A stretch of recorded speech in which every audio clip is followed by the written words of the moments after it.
Greg cut me off mid-sentence. I was halfway through explaining the flow efficiency in the new pipeline redesign when he barked, "This is why we don't let junior staff lead presentations." The room went silent. My mouth stayed open, but no sound came out. Every head turned to me, then to the big screen behind me, like they were watching a car crash in real time. I stood there like an idiot, pointer in hand, heat rushing to my ears. Quick note: before listening, share which city or country you're watching from. My name is Drew Creel. I'm 29 years old. I live in Omaha, Nebraska, and I've been grinding for 2 years at this firm without ever once being late or missing a deadline, just to get humiliated in front of 2 city commissioners, a handful of senior engineers, and my own team. Greg Lawton had been director for all of 6 months. 6 months, and he made sure none of us newer guys ever forgot who ran the show. Didn't matter how good your work was. If you hadn't been in the game for a decade, you didn't count, especially if your name was Drew Creel. I stood there, frozen. I could hear someone tapping a pen. No one said anything until this woman in the front row leaned forward, sharp suit, square glasses. "Are you related to Thomas Creel?" she asked. I blinked. "Yeah, he's my dad." She raised an eyebrow. "The guy who designed the hydraulic systems during the '98 flood?" "Yeah." Her whole posture changed. She straightened up and looked at Greg. "I want to hear his full idea." "Absolutely," he said, nodding like this was his plan all along. "This is exactly the type of thinking we want." "Sorry, Drew. Go ahead." I pushed through the rest of the pitch, but my hands were shaking. I knew what just happened. He hadn't respected a damn thing about the proposal until someone tied my name to someone important. After the meeting, I headed straight back to my desk. I didn't talk to anyone.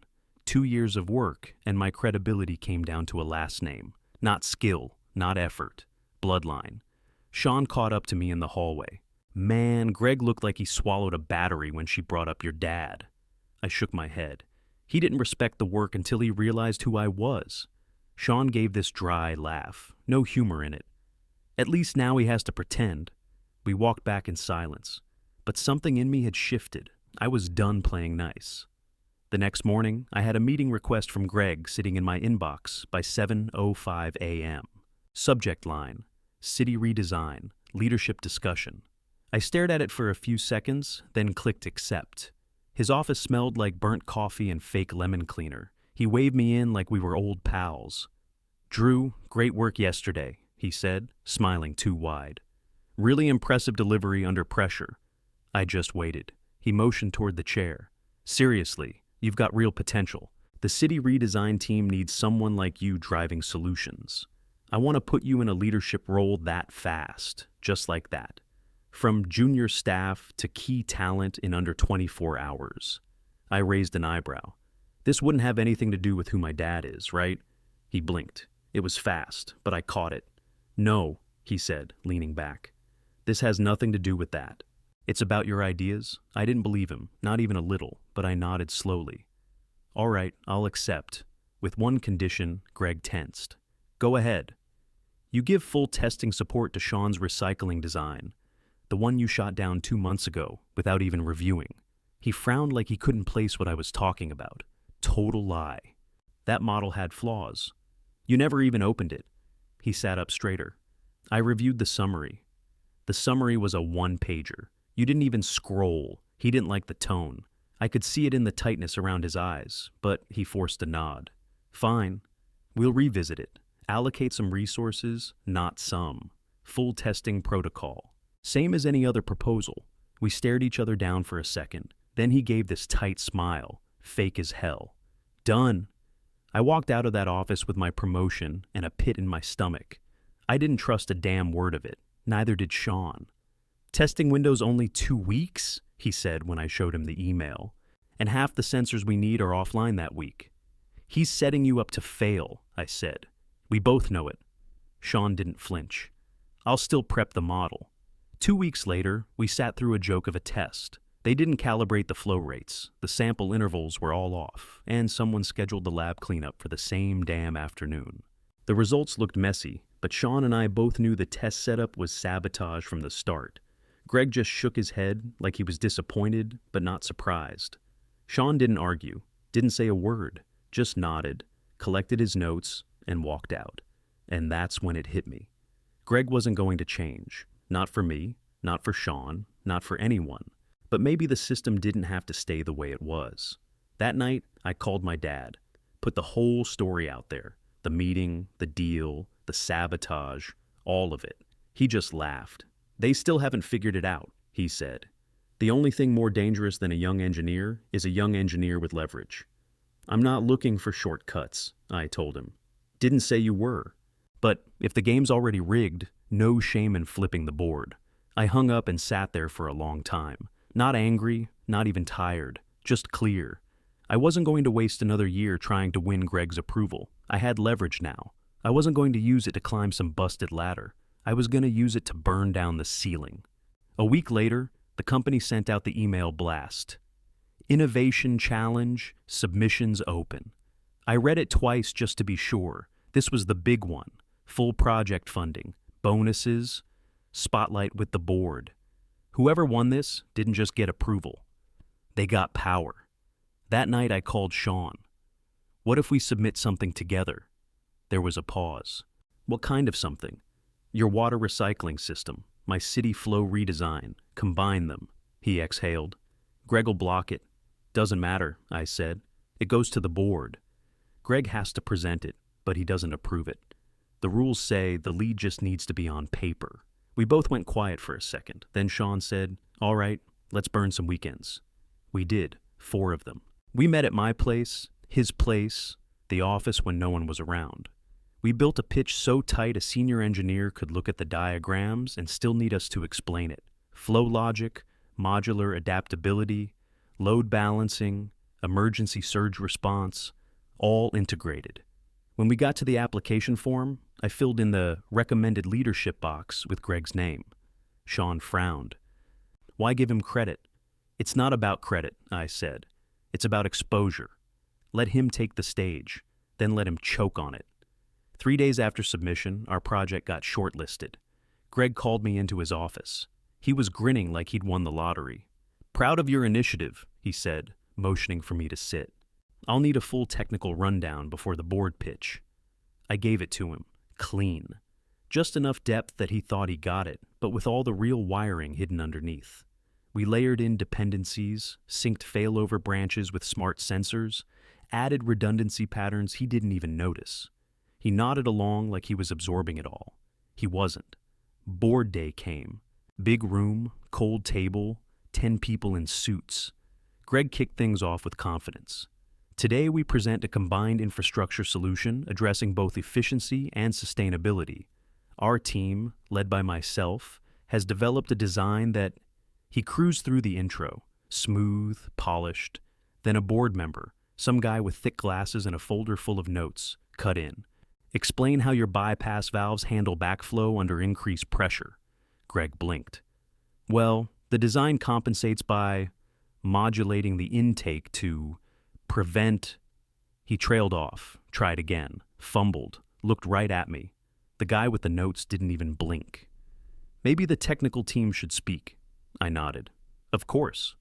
Sean and I stood. We walked them through every piece. How the modular water tables regulated flow. How emergency redirect paths balance sudden spikes. How the recycling module turned waste into gray water, clean enough for industrial use. By the end, they were nodding. 2 of them even stayed after to ask questions. A week later, the email came in. Congratulations, Project Aurora has been selected as this year's Innovation Challenge winner. Sean walked into my office with the biggest damn smile I'd ever seen on him. He choked, he said. You knew he would. He never even knew what he was holding, I said. That's the point. Greg avoided me for 2 days after that. Then I saw him in the break room, talking to a VP, still trying to spin it like he had something to do with the win. I didn't care. Let him pose for the cameras. We had just built something real, and for once, no one could bury it. Greg stood next to us when the announcement dropped, cameras flashing, execs lining up to shake his hand. Outstanding leadership, one of them said. A brilliant young team under the right guidance, another added. He just kept smiling, like he actually believed it. We didn't. That night at dinner, Sean stabbed a piece of steak and said, You think they'll ever realize he didn't know Jack? I shook my head. No, that's why we're not done. The implementation window was 6 months. Greg jumped on it like a man grabbing his last lifeline. First move, schedule a kickoff presentation with external stakeholders, city planners, budget officers, water board representatives. I knew what was coming the second I saw his slides. Oversimplified graphics, stripped down labels, no technical metrics. He stood at the front of the room and said, "I've simplified the materials to keep things digestible." Yeah, I bet. So I built a backup deck. Full specs, diagrams, load scenarios, and contingencies. I didn't plan to use it, unless I had to. By month 3, we were ahead of schedule. But of course, Greg found a way to screw with that too. "There's a groundwater obstruction in Zone C," he said during a review call. "We may need to scrap the bypass system. Could delay us 5 weeks. "No," I said. "We try Sean's adaptive reroute module." Greg's eyes narrowed. "That's untested. We don't take risks on infrastructure builds. It's why we won the challenge," I shot back. "You want to explain delays to the board? Or do we solve the damn problem?" He folded his arms, but he didn't say no. That was as close to surrender as we'd ever get from him. We installed the module. It worked. Saved us 3 weeks. After that, even the vendors started emailing me directly. Greg still played director, still sent out summary memos like he was leading the charge. But the truth was obvious to anyone paying attention. And every time he tried to jump in and steer, we reminded him, with data, with deadlines, with results, that the wheel wasn't his to grab. By month 4, the numbers spoke for themselves. Water purity up 38%. Operational costs down 27%. Even maintenance reports showed a 50% drop in manual adjustments. Local news ran a story. Shot footage of our control room, grabbed quotes from city officials, called it a quiet revolution in water infrastructure. Greg got interviewed, stood in front of our whiteboard and said, "This really shows the strength of senior guidance combined with youthful talent." I almost threw my phone across the room when I saw it. Sean just laughed. Man's allergic to giving credit where it's due. 3 more counties reached out within the week, all asking for the system, all wanting a copy of the rollout data. Greg jumped into action, started prepping new decks like the star quarterback getting back in the game, printed out flyers with his name at the top, pitched himself as lead architect. Then I got a call. "Martha Caldwell. Just giving you a heads up," she said. "They want you to lead the regional expansion." Already in talks with the board, I sat up straighter. Greg, no, but he'll find out soon. He found out the next morning, the hard way. We were mid-meeting, Greg running his mouth about scalable modules and legacy upgrade options, when the county director held up a hand and stopped him cold. "We're awarding this expansion to Mr. Creel," he said, nodding in my direction. "Technical leadership is non-negotiable." Greg's lips parted like he was about to say something, but nothing came out. Just that same fake smile, frozen. I'll circle back internally," he muttered. Back at the office, he called me in, closed the door behind me. "Let's be smart about this," he said. "We present a co-leadership structure. That's the most stable approach I didn't sit. They asked for technical leadership. Yes, but you're not technical, Greg." He froze. That hit landed. "You read slides. You quote summaries, but you don't build. And this isn't a legacy report. This is design, real design." He tried to recover. "I bring value in structure, management. You bring bottlenecks." His jaw clenched, but he didn't argue. The CEO called him up that afternoon. I didn't hear the whole call, but the tone said enough. Next morning, an announcement hit the company-wide email. New division lead of innovation projects, Drew Creel. Deputy Director, Sean Ellison. Greg? Still listed as Director of Traditional Engineering. No team, no projects, no budget, just a title. A placeholder in a corner of the org chart nobody looked at anymore. Sean walked into my new office. Real door, real desk, finally, and raised an eyebrow. "That was fast," I nodded. "They're done pretending." Greg didn't say a word to either of us for 2 days, just stayed in his office, probably trying to figure out how it all slipped out of his hands. But it didn't slip. We took it, piece by piece. And now it was ours. We moved into the East Wing the following Monday. Brand new lab space, high-efficiency server rigs, upgraded workstations, full access, 8 new hires handpicked by me and Sean, no dead weight, no politics, just builders. A week in, I got a meeting request from Greg. I almost deleted it. He showed up in a wrinkled suit that looked like it came from the back of his closet. The tie was crooked, hair a little thinner than I remembered. He closed the door behind him and stood like he didn't know where to put his hands. "I'd like to transfer to your division," he said. "I think I can contribute." I stared at him for a beat. I didn't laugh, though I wanted to. "How exactly?" He cleared his throat. "Project management, oversight, experience." I leaned back in my chair. "We've cut deployment times by 40% without that." He flinched, just a little. "We don't run by title here," I said. "You'd be working on optimization, reporting to Sean." He hesitated, then nodded. "I can adapt. We'll let you know." After he left, I walked straight into Sean's office. He didn't even look up from his screen. "No."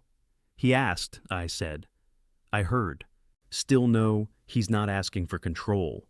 Just a seat. He's not owed a seat." I sat down. "He'll have to learn." The way we did, Sean looked up. "You think he will?" "He doesn't have a choice." A week later, the transfer was approved. Greg started as senior project coordinator. No office, shared desk in the open bay, no nameplate. We onboarded him the same as everyone else. 1 hour with HR, then a walkthrough of the protocols and toolkits. Nobody rolled out a red carpet. He logged in, got his assignments, and sat across from a kid fresh out of Fresno State who coded faster than most seniors I'd ever worked with. The first day, he tried to run a stand-up like he still had power. Started speaking over a junior, correcting phrasing mid-sentence. Sean cut him off. "Ideas only," he said. "Keep the commentary out." Greg went red, but he shut up. I watched from across the room. Didn't say a word. That was the point. He wasn't being punished. He was just finally playing the same game as the rest of us. No shortcuts, no soft landings. He wanted in, fine. Now, he'd have to earn it. Greg struggled, bad. First couple weeks, he tried the same old moves. Cutting into conversations, quoting best practices, dropping stories from projects no one asked about. Didn't work here. Ideas were submitted blind. Proposals came through the same format, same rubric, no names. Votes were weighted equally. One person, one voice. Didn't matter if it came from someone with 20 years in or a fresh hire from Cal Poly. He didn't get it at first. You could see the frustration creeping in. The way he sat back in meetings, arms crossed, waiting for his turn to be important again. But the turn never came. For the first time, I saw him stop talking and just listen, like he wasn't sure of his place anymore. After a month, something shifted. He stopped pitching, stopped talking over people, started taking notes, actually listening. 3 months in, we were reviewing a pressure drop anomaly in one of the coastal test loops. Greg slid over a proposal for a valve bypass tweak. Simple, efficient, used existing parts. It worked.